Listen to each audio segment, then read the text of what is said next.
नमस्ते फ्रेंड, मैं धनवीर, आप सभी का मेरे YouTube चैनल पर स्वागत है। फ्रेंड्स, आज मैं वो चीज़ें बताने जा रहा हूँ आपको जो यहाँ पर अक्सर करके हम लोगों के साथ में होती हैं।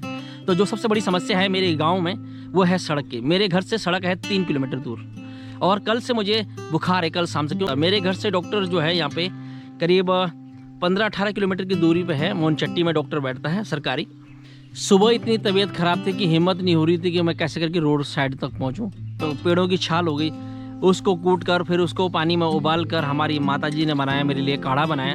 उसको पीने के बाद थोड़ा सा मुझे आराम मिला। यहाँ पे जब किसी की बहुत ज़्यादा तबीयत ख़राब हो जाती है, वो ले जाने लायक नहीं रहता है, तो उसको फिर एक ही ऑप्शन होता है, या तो फिर उसको कुर्सी पे ले जाओ या फिर चारपाई पे ले जाओ। क्योंकि हमारी जो पत्नियाँ हैं यहाँ पे पूरा दिन भर उनके पास काम ही काम होता है। सुबह उठना, गाय बच्चों को निकालना, फिर उसका गोबर वगैरह देखना और उसके बाद काफ़ी सारा काम शुरू हो जाता है। गाय का दूध निकालना, फिर उसके बाद बच्चों को तैयार करना, स्कूल भेजना, उसके बाद फिर अपने किचन के काम करने, उसके बाद फिर लकड़ी के ले जाना, उसके बाद फिर गाय चराने के ले जाना, लकड़ियों के ले जाना। तो भाई ये सब करना ही पड़ता है क्योंकि ये पहाड़ों का जीवन ही ऐसा है। बट यहाँ के लोग काफ़ी स्ट्रांग होते हैं। ये तो बिल्कुल सच है कि यहाँ पे नाम के बराबर खर्चा होता है, क्योंकि यहाँ पे लकड़ियों में ही खाना बनता है और गाय के लिए जितनी भी घास आती है वो जंगल से फ्री आती है। और जो भी लकड़ियाँ जंगल से आती हैं वो सारी फ्री होती हैं। और यहाँ पे काफ़ी सारी मात्रा में बहुत सारी सब्जियाँ भी हो जाती हैं जो कि हमें मार्केट से नहीं खरीदनी पड़ती। और अभी तो कुछ ऐसा समय आ चुका है कि लोग खेती करना लोगों ने छोड़ दिया है। बट पहले यहाँ पे गेहूँ चावल मार्केट से नहीं लाना पड़ता था।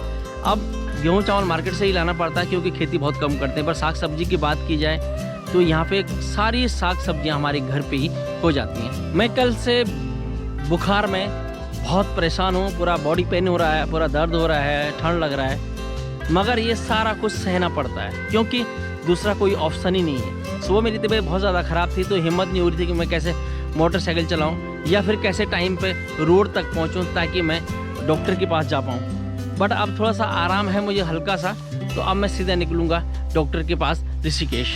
जब हम लोग घर से निकल चुके होते हैं तो रास्ते में कोई दूसरा ऑप्शन नहीं होता कि हम कहीं पे रुक के बैठ जाएं। जैसे बारिश पड़ती है, हवा चलती है, तेज़ तूफान आता है, यदि कोई व्यक्ति घर से रास्ता लगा है तो जब तक वो उस दूसरे गांव तक नहीं पहुंचता है तब तक उसे उन जंगलों के बीच से गुजरना होता है।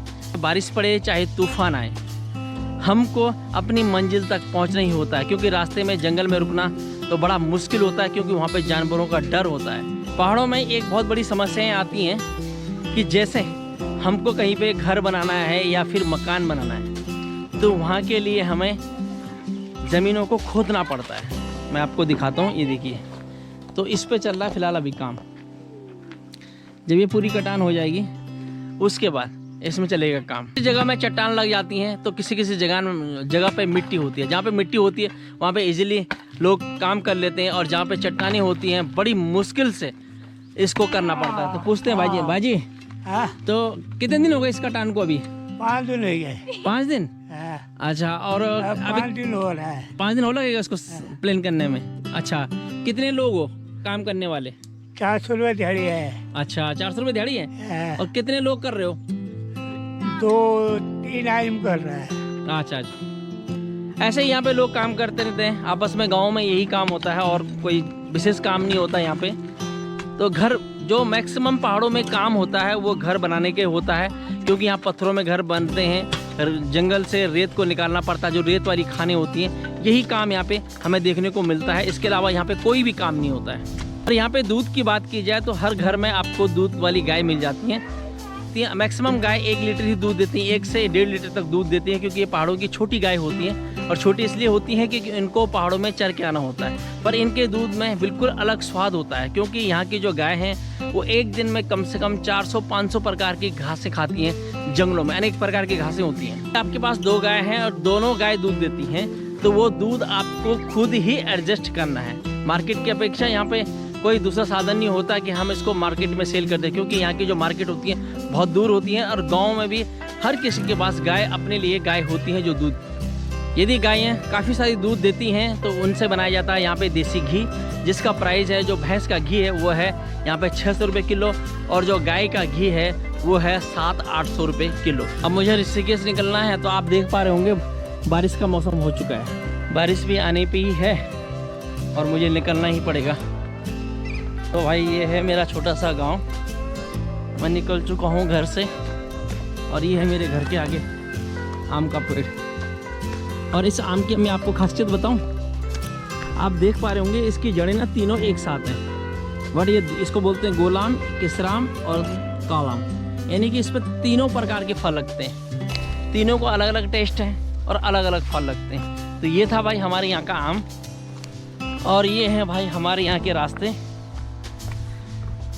तो इन्हीं से हमारा आना जाना रहता है, ऐसे होते हैं हमारे पहाड़ के रास्ते। आप देख पा रहे होंगे, ये देखिए ये रास्ते हैं। ये सामने नदी है हमारी यहाँ की छोटी सी रिवर, और ये पठाले रखी गई हैं इधर जाने के लिए। और ये है भाई हमारे यहाँ की छोटी सी रिवर, और ये यहाँ का खूबसूरत व्यू। जब गर्मियों में अक्सर करके हम इस नदी के किनारे बैठते हैं तो यहाँ पे बहुत ही ठंडी हवा चलती है, बहुत मज़ा आता है। मेरी पत्नी गई थी घास लेने के लिए और मैं उसको बिन बताए ही चला आया। तो मैं भी क्या करता, कितनी देर इंतजार करता, क्योंकि मुझे ऋषिकेश निकलना था। बट आप देख सकते हैं उसका फ़ोन आया अभी घर से, तो वो आ रही है वो नीचे। 2 किलोमीटर चलने के बाद हमें जाना होता है इस नहर से, और अकेला जाना पड़ता है। अब तो आदत सी है हम लोगों को, क्योंकि हम लोग पहाड़ के रहने वाले हैं, तो आदत है 3-3, 4-4, 5-5 किलोमीटर जंगल में जाना पड़ता है। जंगल वाले रास्ते ही होते हैं यहाँ पे, तो बहुत ही अच्छा लगता है। तो ये है भाई हमारे यहाँ के जंगल, पहाड़, यही रास्ते होते हैं हमारे यहाँ के, ऐसे ही चलना होता है हमको।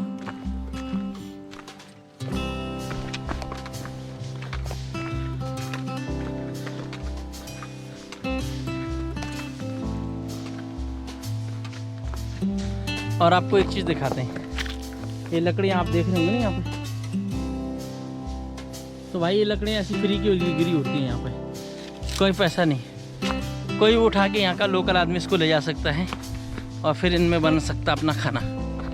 तो लकड़ियों की तो यहाँ कोई दिक्कत ही नहीं है। और घास की बात करें गायों के लिए, तो यहाँ पे आपको हज़ारों प्रकार की घास आपको जंगल में देखने को मिल सकती है। बस ये नहर अब यहाँ पे ख़त्म हो जाती है, ये वाली, और इसी नहर से मुझे जाना होगा अब नीचे। यहाँ से होगा मुश्किल से 300 मीटर। 300 मीटर पे है मेरी गाड़ी खड़ी सड़क के ऊपर, और वहीं से निकल लूँगा मैं अब। ये है हमारी पहाड़ों का, यहाँ पे आपको काफ़ी सारे देखने को मिलेंगे। और ये है भाई वो जंगल, देखिए आप, ऐसे रास्ते होते हैं यहाँ पे।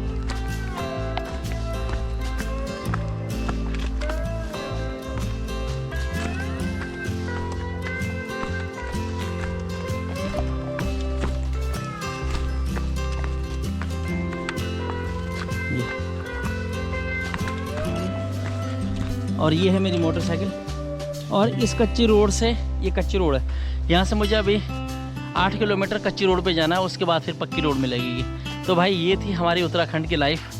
सचमुच यहाँ पे रहने पे तो लगता है कि बहुत अच्छा है, मगर कुछ चीज़ें ऐसी हैं जो बहुत परेशान करती हैं। फ्रेंड्स, आप चैनल पर नए हैं तो प्लीज़ सब्सक्राइब करें, शेयर करें, और मैं आप लोगों के लिए इसी तरह की गाँव की वीडियोज़ बनाता रहूँगा।